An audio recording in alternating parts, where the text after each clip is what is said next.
I swear I'm not picking on Ridley Scott and Harrison Ford.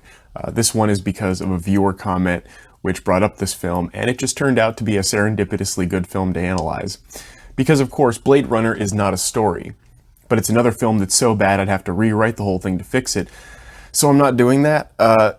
This film is riddled with pointless scenes that waste screen time and a whole host of other problems. Yes, it looks good, and the world needs more Art Deco, but wow, is this not a story. Before we get into the film, though, I'd be remiss if I did not say at least a few words about its source material, the 1968 novel by Philip K. Dick, titled Do Androids Dream of Electric Sheep? While this novel does a few things better, I think, than in the movie, it too is not a story, but I'll leave that full analysis for another day, possibly. I will say, though, that its epilogue, while seemingly useless, actually points out a major flaw with its own narrative. It has a better hero, but it ends just as poorly. But now let's talk about Ridley Scott's 1982 film, Blade Runner. This one's going to be a bit of an advanced analysis as it brings in topics from the past 3 videos in this series, and I'm going to be providing some meta-narrative commentary on the genre. You don't have to watch the other videos before this, but feel free to check them out if you want more on the topics we'll cover here. Overall, though, the points I'll make are simple, and we've covered them before. Number 1, make sure your main character is actually established as the hero, or that at least one of your main characters is the hero, and yes, you can have multiple main character heroes. Number 2, make sure your villain is actually threatening. And number 3, don't squander the gravitas of your own narrative. But nothing so far should surprise anyone. Ridley Scott is a visual director, not a storyteller. Everything he does is tonal, and while directing, he isn't seeing or thinking about anything outside of his camera lens. Ridley Scott films are better watched on mute. His movies also sync well to music, so this shouldn't be too difficult for culture to adapt to. But seriously, the man paints his own storyboards. And if that doesn't drive the point home, just wait till I start destroying Miyazaki films, which might be soon. So Act 1, Deckard learns about the murderous escaped replicants and a summary of their capabilities. The major problem here is that Deckard has no heroic motivation, so he's not the hero. He doesn't even want to do the job, and as we'll see later, if he has any motivation at the end of the film, it's completely misplaced, because he doesn't seem to understand anything he's learned throughout. Deckard should have just not been retired and started the movie off-duty when he suddenly gets pulled in for the assignment because of the death of the other Blade Runner that just happened thanks to Leon. There, now Deckard is established as the hero. Easy. Act 2. Deckard goes to learn more about the villains from their creator Tyrell, but instead doesn't learn anything, although here he meets Rachel. Rachel fails the Voight Kampff test, and Deckard never gets to test a Nexus 6.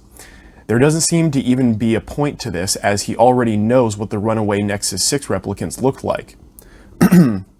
Also, if Rachel is a superior model to a Nexus 6 and she failed the Voight Kampff test, then of course the Nexus 6s will fail.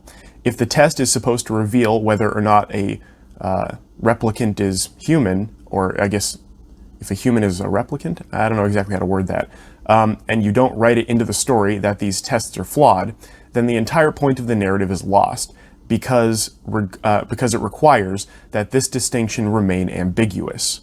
These aren't humans, and the sympathy Deckard plays out with Rachel after being saved by Roy at the end of the film becomes entirely counter to what the film previously established with the Voight Kampff test. Deckard basically unlearns his previous lesson, which means the first half of the film gets retconned by its second half. Deckard shouldn't be feeling sympathy for Rachel because he believes her artificial nature is irrelevant and that she's a real person. He knows she isn't. He should feel sorry for her because she's a machine programmed to believe the lie of her false memories, and confusingly given the capacity to understand the memories are lies, along with the ability to act autonomously and be mobile, which necessarily makes her run and become a criminal of the very system that designed her. This movie has no idea what it's trying to say, but I appreciate it actually justifies Rachel as a character with this ending by having saving her be Deckard's response to Roy's redemption at the end. which works regardless of whether or not Deckard understands Rachel is not a person, but doesn't work because Roy being redeemed as a non-person machine is meaningless. Thanks, Ridley. Ripley. Sorry, Ridley Scott. Thanks, Ridley Scott. Anyway, next, Deckard learns where Zora is working by analyzing the photo from Leon's apartment. Deckard then finds and kills Zora and is attacked by Leon, but Rachel saves him, killing Leon with Deckard's gun, and the two escape.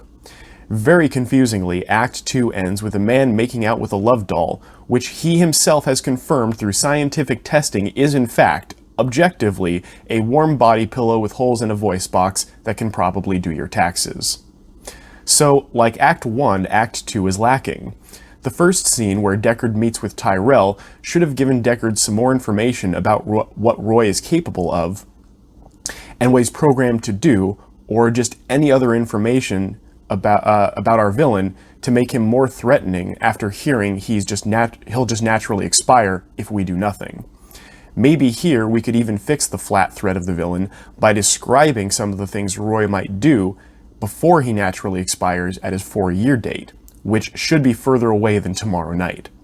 Maybe if Deckard doesn't kill Roy soon, he could teach things to other replicants and start an underground movement, or pen a manifesto they'll start distributing between replicant systems, which could affect the whole workforce market, or just anything else that makes Roy an immediate threat.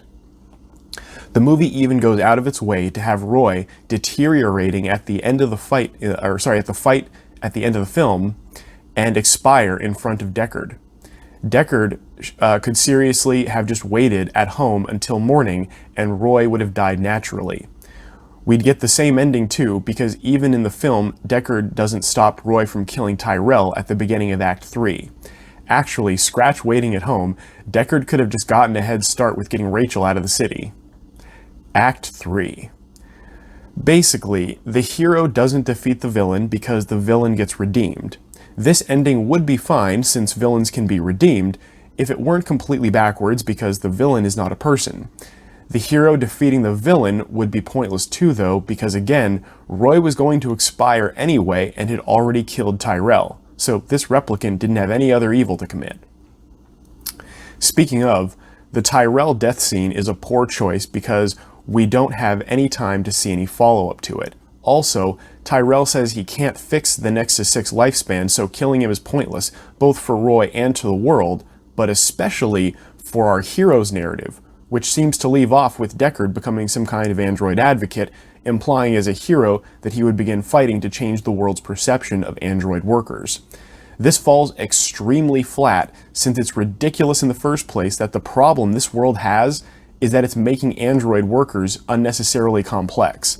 They don't need false memories, let alone the capacity to understand both their artificial nature and imposed mortality.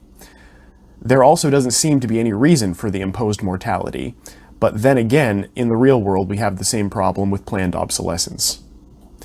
Story aside though, the major problem with this film is that although it was really the first to do this and so should be forgiven for all the lazy writing that followed from other writers afterwards, this film makes too much out of the question of whether or not the androids in the setting are people, i.e. sentient and self-aware.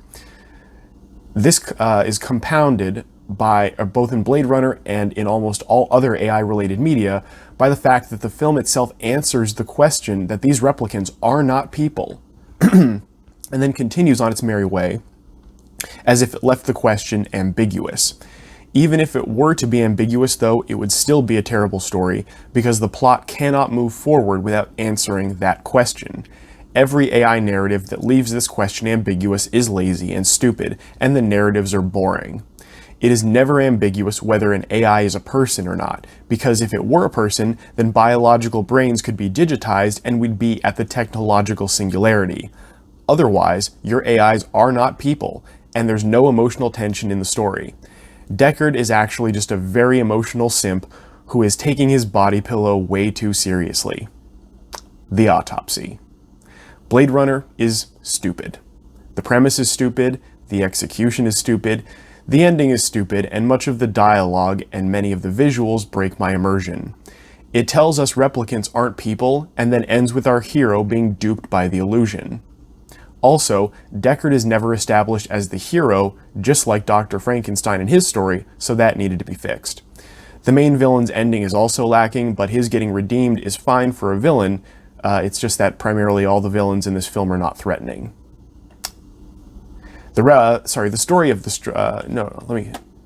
structure, there we go. The structure of the story is also missing parts, and from the standpoint of the grand unified theory of storytelling, looks like Swiss cheese. Basically, nothing about this works as a story, and I hate it. I love the visuals though, but yeah, I hate this as a story. It's not a story. This movie is lazy with its villains because it wants to redeem them, but it's too scared to be definitive with the personhood of said androids, which completely undermines said redemption. Lastly, anyone arguing over whether or not Deckard is a replicant is missing the point. As written, the narrative is meaningless if he's a replicant, and it isn't a story if he's a human. Deckard as a human isn't established with any motivation as a hero, and he isn't a hero in the end with his new motivation because Rachel isn't a person, and the movie isn't telling us that he intends to help non-person androids, nor that non-person androids ought to have their rights fought for. Yeah, I think next I might do a Miyazaki movie.